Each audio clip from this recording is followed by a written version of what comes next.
Jose Mangin, George Corpse Gunner Fisher from D. Snyder, Alex Skolnick, Kiko Laredo, Chavo here, Pal Brown, Chris Kale, Cristian Machado. Sobre la dosis. Sobre la dosis. Sobre la dosis. Sobre la dosis. Sobre la dosis. It's a great metal podcast.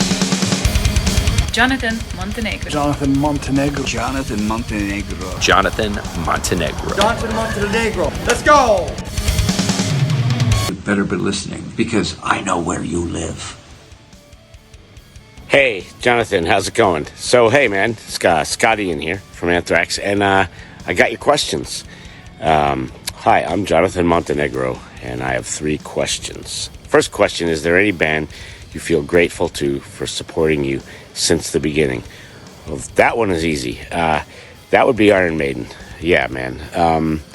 Maiden, besides taking us out on tour for the first time in 1988, again in 1991, of course, the tour we did with them all across Mexico and Central and South America, where we got to fly on their 747 with them, with Bruce as the pilot, probably being the most fantastic, not only thing with Maiden we've ever done, but one of the most fantastic things the band has ever done.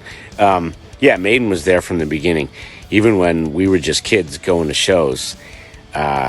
Even then, the band was before Anthrax was really anything, and they were always supportive and always tell you to keep working at it and keep going at it and keep breaking down doors. And Steve Harris was always just such a great cheerleader for us. Steve Harris was standing on the side of the stage 1987 when we played the Castle Donington Festival, our first ever huge rock festival, and he watched that set that we played, which was a great set that day, and just congratulated us afterwards, and it was just incredible to hear that from your hero. So yeah, I would say Maiden would be the answer to that question.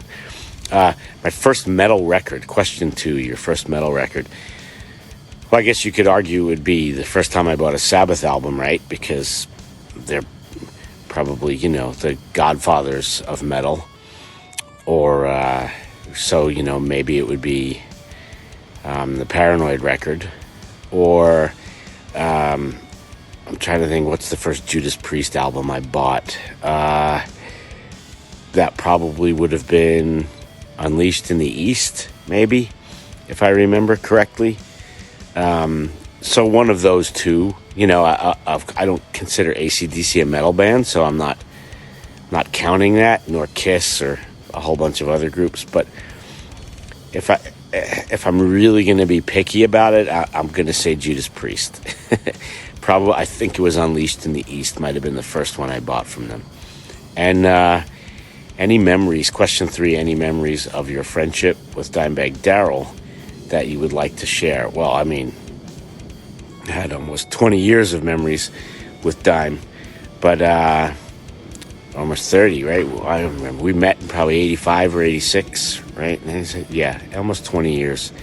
Yeah, I mean, hanging out with Daryl was always a blast. Let's put it that way. I mean, whether you were just being mellow and having a quiet drink, which wasn't too often, or the full-blown raging that everybody's familiar with, it was always a great time. For me, some of the little moments, for me, hanging with him, just seeing him pick up some guy on the street's acoustic guitar and ask the guy if he could play it, and just stand there in the street with an acoustic guitar playing and going, "There's my future right here," and just ripping it up, I don't know, so many. There's so many. He taught me how to drink in the 90s. Literally had my first whiskey with him, and it all went downhill from there. No, I'm kidding. But anyway, he was a great dude, just an awesome guy, and I miss him all the time, as we all do. So, hey, Jonathan, thank you for the questions. Cheers.